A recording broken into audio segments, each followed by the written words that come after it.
friends, welcome back to Cammie's Corner. So on Sunday I was sitting at my table having my morning coffee like I often do, and my favorite notification popped up on my phone letting me know that Alex over at Hey Little Thrifter had just uploaded a video.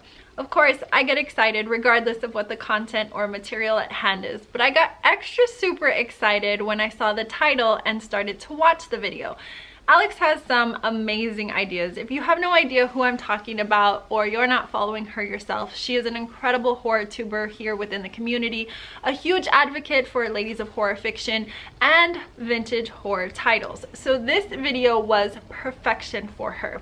I told her in the comments I was totally going to steal it and do my own video, and she gave me the green flag, and I'm really excited to see that I'm not the only one who had the idea to steal it. The author and horror tuber Miss Regina St. Clair over at Regina's Haunted Library has also posted a video and uploaded her collection for this same idea. So what am I talking about already? Get to it. That is a great idea for Paperbacks from Hell. Paperbacks from Hell was published in 2017 by author Grady Hendrix. You may know him from other such titles as Horror Store or My Best Friend's Exorcism, and you will definitely know him very soon for this beauty here. That's right, I got an ARC of the Southern Book Club's Guide to Slaying Vampires. This book comes out in April and I will be reading it along with some Nightworms for another Nightworm book party in March. So this review is coming soon. It's okay, be jealous. I am still stoked, so thank you Cork Books for sending this over in exchange for an honest review. I could not be more thrilled. I'm never cool like that. I never get cool things off the jump. But back to Paperbacks from Hell. So like I stated, this book was published in 2017. It is also a Cork Books title, and essentially what this is kind of a look back. It's a walk down memory lane, if you will. This covers the 70s and the 80s when horror fiction was really at its all-time high. This was when mass market paperbacks were coming out like crazy, when you still had the availability to order books from Books through the mail. You know, that little order form that you can find in the back of Vintage Horror, and you can mark off what books you wanted and they were sent directly to your home at very little cost. It's so cool to find those in books and look back on them.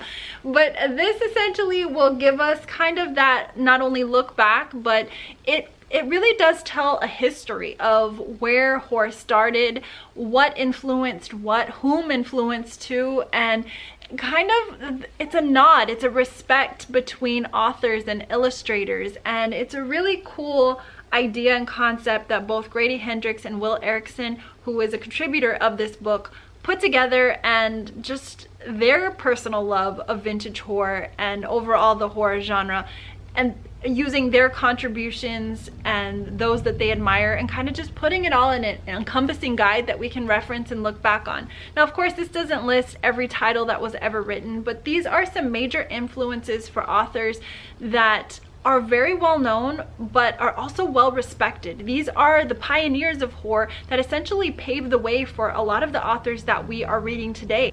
It's a great look back of not only being able to visually admire some of the beautiful flat lays that they've put together in this book, but also get some personal perspective, some of the stories that they share, and my favorite part, the actual history, you know, just where things came from, where they derived, you know, those incredible little nuggets that you can only get if you're in the industry or you know people in the industry. So if you haven't gotten your hands on a copy of this, I do highly encourage you to do so.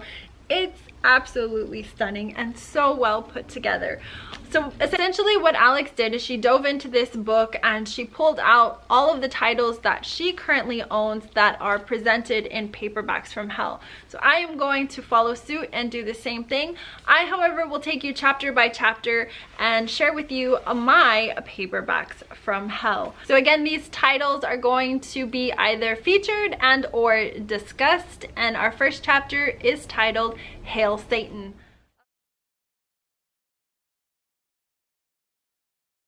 Of that, I have Rosemary's Baby. This is written by Ira Levin. My first featured step back, and that is Son of the Endless Night, written by John Ferris.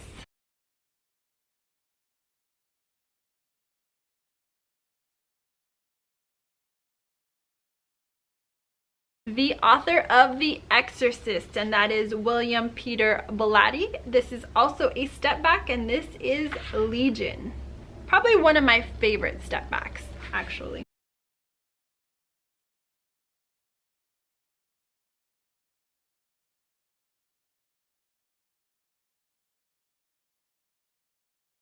Next title is The Tribe. This is written by Barry Wood, and it was through Paperbacks from Hell that I discovered that this author is actually a female. And this is not the particular title or cover that is featured in Paperbacks from Hell. They actually show the step back, but I am featuring it because this is still a vintage title. This was printed in '81, and it is because of the success of this title that we get another discussed title in that book called Twins by the same author. Again, this is Barry Wood.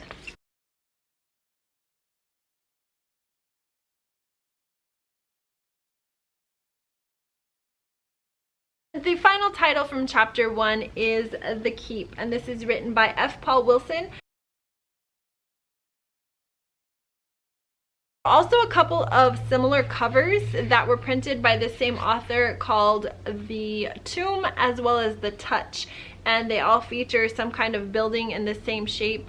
The ones that I do have those in my collection, they have a really pretty abrased metallic cover to them, and they're absolutely stunning.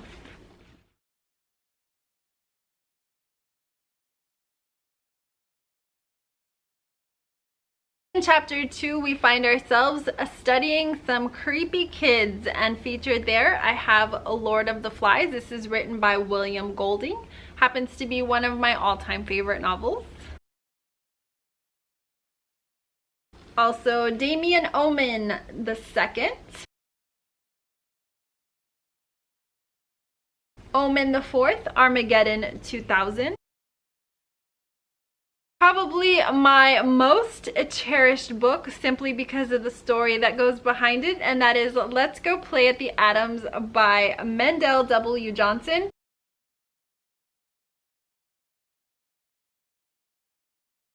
First and foremost, never did I ever think that I would find one of these titles in the wild, and I did, and it happened to be covered in live termites. That's right, folks, live termites. Unfortunately, not all of the book was able to have been salvaged, but I literally ran out of the front of the store with this book and started beating it on a rock until all of the termites fell out of it, sprayed it religiously with Lysol until the rest of whatever potential larvae egg matter was off of the book. And the shop owner actually came out and said, well, if you want the book that damn much, why don't you just take it? So I actually got what potentially could have been a very expensive buy for nothing. This is absolutely free of charge. Now, it's not in the best of shape, but it's good enough for me. So again, my favorite title that I own.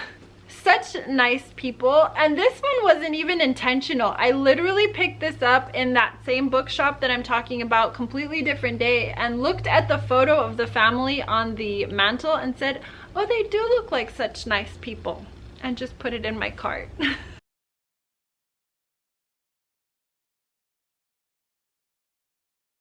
The Sibling by Adam Hall. And mentioned is J.N. Williamson's Playmates.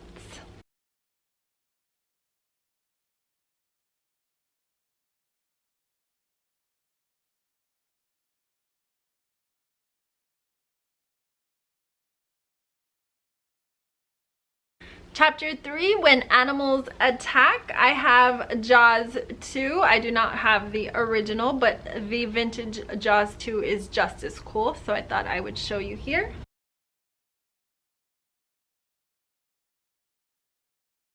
This was another random buy that I simply bought because of both the title and the cover, not aware that it was featured in Paperbacks from Hell, and that is Disembodied by Robert W. Walker. If you shopped for vintage horror with me, you would think I was really crazy because I literally picked this book up and said, ooh, Disembodied. And that's how I bought it.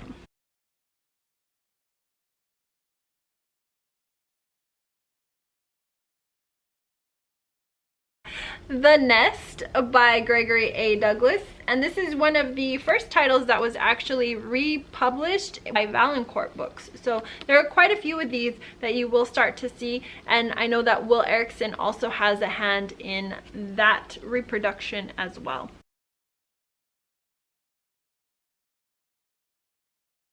And lastly, The Swarm by Arthur Herzog.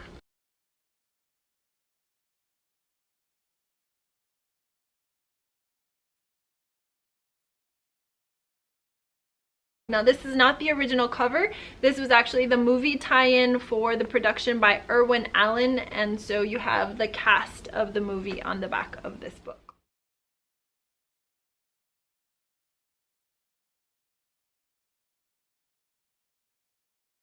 Next chapter is titled Real Estate Whores, and one of my favorite stories, although it may not be totally true, is that of the Amityville Whore. This is a true story written by Jason Anson, and it was after the publication of this novel that our next author that I'm about to feature had read it and thought, oh Christ, I could do that in my sleep. And so that gave us The Brownstone by Ken Uello.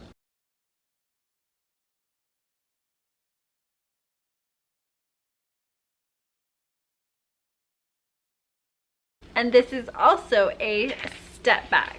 And the second title that we're going to see by this author, and that is Ira Levin, and this is The Stepford Wives. Now this is the first title that I'm actually featuring that is not a paperback, it is a hardcover, but this is a first. And lastly, from this chapter, I have Ramsey Campbell's The Face That Must Die. This is also a hardcover. This is an ex-library edition, which I can easily take off the plastic cover, but I like that it protects it. And so other than the library stamp though, it is actually in impeccable condition.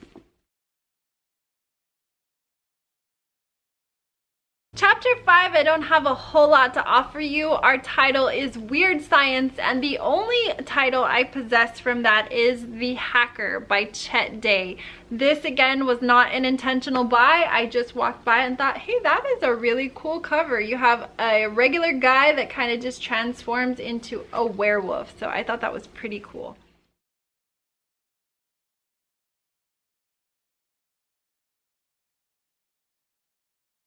Chapter 6 is a mix of gothic and romantic, and from that I have V.C. Andrews' Flowers in the Attic. This is a later publication, although it does feature the same original title. This is not the step back version. I do, however, have a step back to feature for you, and that is Fever Dream. This is written by George R.R. Martin. Has a beautiful step back, one of the coolest that I've seen.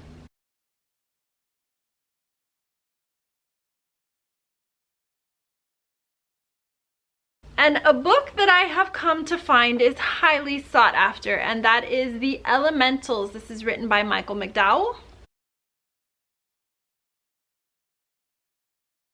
And also by that same author, that is Blackwater. I possess Blackwater 3. I've actually had this entire saga in my hand at one point, but when it came to paperbacks, this is a love that I have had to kind of grow into. I used to be extremely particular about my paperbacks and want them to be very pristine. I hated cracked spines or any kind of breakaway from the cover, because after a while, paperbacks kind of start to fray a little bit, and then you get where parts of it flake off. And so for me to buy a paperback in any less than perfect condition was almost unheard of. But through my quest of trying to accumulate some titles, I realized that I really had to come down off my high horse, and unless I wanted to spend an astronomical amount of money, I had to make do. So I do know a local thrift shop that carries this saga pretty regularly. I just need to wait for him to get it back in stock.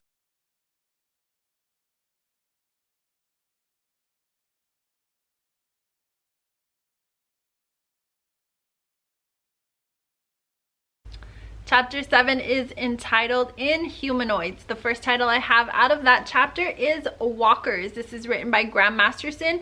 This is a smaller book in size, but I don't believe that this is a book club edition. I believe this was the original publication. It is published by Tor Horror, and it does have a price on the dust jacket on the inside.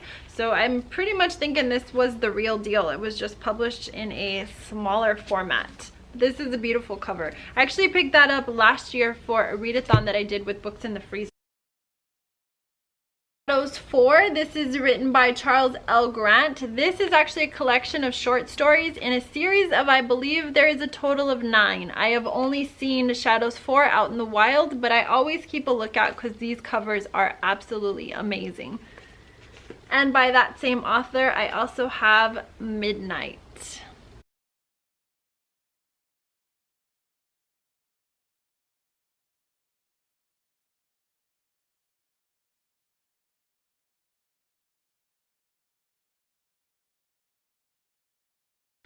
In chapter 8, we have splatterpunks, serial killers, and super creeps. So this one I have quite a few titles to show off. The first of which is going to be Clive Barker and the Books of Blood. Here I have volume 2, 3, and 5. These are the UK publications, which I like the covers a lot better. I have not yet found US printed publications that were in decent enough condition to purchase. You also have a couple other UK publications that feature Clive Barker's artwork, and that is volume 1 and volume 6. So eventually I would like to complete both of these series in its entirety. These beauties here are also a very sought after, and that is Joe R. Lansdale's The Drive-In and The Drive-In 2.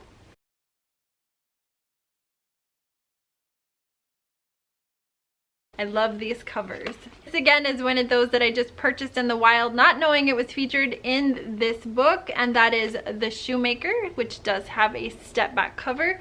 This is written by Floretta Schreiber.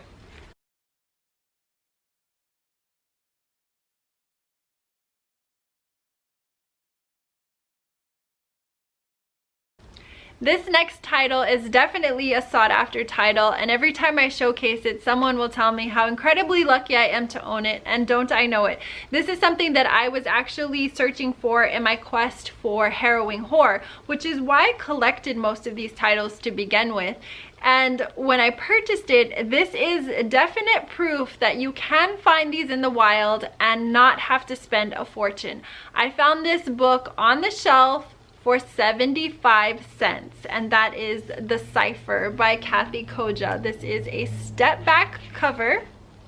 It is in excellent shape. It does have a little cracking to the spine just down the center and just a little piece missing here from the corner, but for 75 cents and full well knowing this book goes for about $75 on eBay right now, I'm perfectly happy with my copy.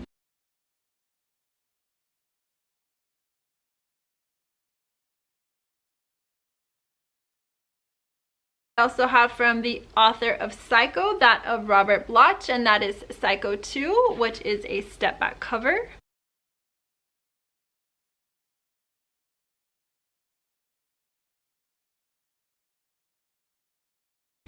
And towards the end of this chapter, there is some featured what we would now call YA horror, but back in the day it was just teen fiction. Those authors discussed were that of Christopher Pike, who is my absolute favorite teen horror author, as well as R.L. Stine. And I have this one here, which is Silent Night 2. And this is part of the Fear Street Super Chiller series. I do not have the two Christopher Pikes that are mentioned, which is Lifeguard and Slumber Party. And the cool thing about Christopher Pike titles is you can actually do a collection of both UK and American, and they both have some incredible covers. Alex features the UK covers behind her in all of her videos. I have all of the American covers in my collection, and someday when I feel that it's worthy to show, because that is the one collection that I let go as a teenager and I have slowly been rebuilding it, I will share with you my Christopher Pike as well as my R.L. Stine collection. And then just a couple of honorable mentions that were mentioned either in the author section or the appendix section was I Am Legend, Richard Matheson, as well as this beautiful copy of a book I'm currently reading, and that is The Shining by Stephen King. So this was a lot of fun. I had a really cool time going to hell and back for you to share with you my vintage horror collection. I hope you've enjoyed seeing some of these titles, and I will continue to collect these, but I think the important thing to know is that I do these just for fun. I don't go on a quest to spend a lot of money. I certainly am not on a quest to fulfill every title mentioned, and like I said, most of these titles I collected because of harrowing horror and just my insatiable desire to dive into vintage horror. So I hope you had as much fun as I did showing this off, and I want to see your collection, so if you do it, show them. It's not my idea, so give the credit to Alex and make sure you feature her video in your description. But by all means, go head over, watch her video, watch Regina's video, and let's see those vintage horror paperbacks. Until next time, friends, I will see you real soon. Take care. Stay creepy. Bye.